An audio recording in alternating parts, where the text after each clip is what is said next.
Napakahalaga po na bantayan natin ang ating mga kinakain. So kailangan po meron din po tayong protina at mga vitamins and minerals na makukuha sa mga pagkain. Kaya naman po pilitin po natin na ang ating mga kakainin ay yung mga kailangan ng ating katawan para po energy ang ibigay sa atin ng ating mga kinakain. Imbis po na inflammation, kaya naman po dapat po ay isipin po natin kung ano ang dapat at kailangan nating kainin para po hindi tayo maging sakitin at palakasin po tayo ng pagkain na ating kinakain. So ito nga pong mga manok na aking niluto ay nagbibigay po ng mga protina dahil po ang protina ay kailangan ng ating katawan para po sa ating mga muscle at ma-repair din po ito at para din po hindi tayo mawalan ng mga muscle dahil napaka-importante po ng muscle sa ating katawan. Bakit nga po ba napaka-importante ng muscle sa ating katawan? Para po tayo ay lumakas sa ating paggalaw, ang muscle po ay tumutulong para tayo ay palakasin.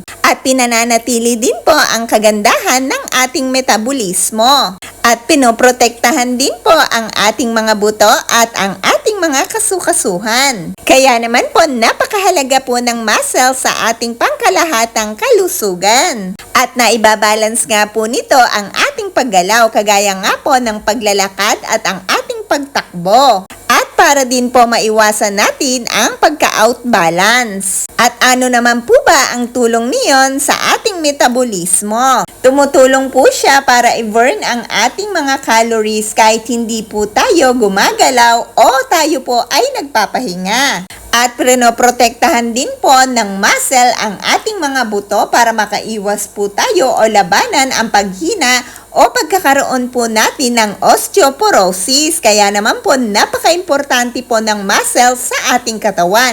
Kaya po kailangan kumain din po tayo ng protina. So yung sapat lang po at iwasan nga po natin yung mga mamantikang pagkain. At kung kaya nga rin pong mag-exercise kahit dahan-dahan para magkaroon pa po tayo ng mas matibay na muscle ay mas maganda nga po. So ano naman po ba ang makukuha natin ng mga benefits sa pagkain natin ng gulay? Ang pagkain nga po natin ng gulay ay napakahalaga dahil nagbibigay nga po yan ng vitamins and minerals na kailangan ng ating katawan at meron nga din po yang fiber. Ang fiber po ay tumutulong para po mapalakas po ang ating resistensya at ang gulay po ay nakakatulong para luminis ang ating mga tiyan dahil po ang gulay dahil sa fiber niya ay tutulungan po tayo niya na makapagbanyo.